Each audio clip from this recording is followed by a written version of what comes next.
ओम गणेशाय नमः. नवनाथ कथासार अध्याय 24. मारुतीने रामाला सांगितले की त्याने हे संधान करून श्रीराज्यात संचार केला आहे. त्याच्या दर्शनात चलावे. त्याची भेट घेऊन मला त्यांच्यापासून एक मोठे कार्य करून घ्यावयाचे आहे. हे ऐकून त्याच्याशी तुझे असे कोणते काम आहे म्हणून रामाने विचारले असता मारुतीने मच्छिंद्रनाथाची मुळारंभापासून सर्व हकीकत सांगितली. नंतर तो म्हणाला, त्या मच्छिंद्रनाथास हा गोरक्ष आता घेऊन जाईल. त्यास गोड बोलून अनुकूल करून घ्यावे म्हणजे तो त्याच नेणार नाही. तेव्हा रामाने म्हटले की चल, तुझे काम आहे. यास्तव मी ही युक्तिप्रयुक्तीच्या 2 गोष्टी सांगेन व होईल तितकी खटपट करीन. असे बोलून दोघेजण निघाले. ते मध्यरात्रीच्या सुमारास चिन्नापट्टणात जाऊन पोचले.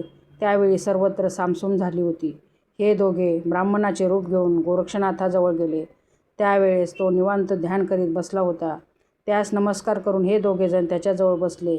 मग आम्ही षडशास्त्री ब्राह्मण आहो असे बोलून गोरक्षनाथाची पुष्कळ स्तुती करू लागले. नंतर आमच्या मनात एक हेतू आहे, तो पूर्ण करावा.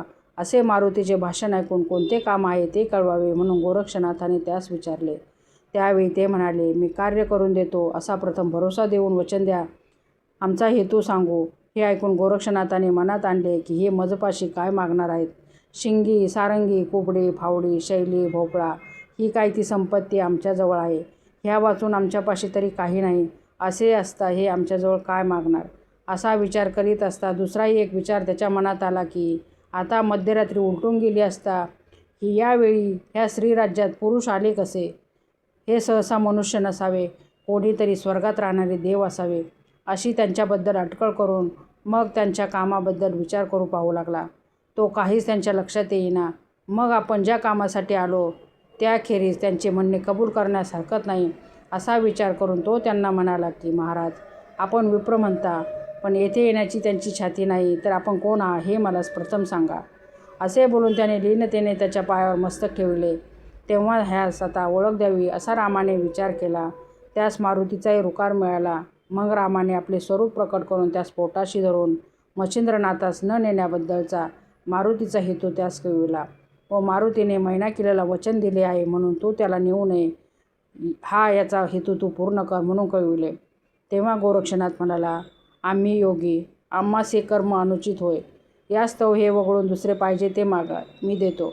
पण यापुढे मच्छिंद्रनाथास येथे ठेवणार नाही हे खचित. आपण या बाबतीत मला अगदी भीड घालू नका म्हणून गोरक्षनाथाने धुडकावून उत्तर दिले. तेव्हा मारुतीस राग येऊन तो युद्ध करण्यास तयार झाला. ते पाहून रामाने मारुतीचे सांत्वन करून त्या दोघांमध्ये होणारा तंटा मिटवून गोरक्षनाथास पोटाशी धरले. गोरक्षनाथ रामाच्या पाया पडला. नंतर श्रीराम आणि मारुती आपापल्या स्थानी गेले.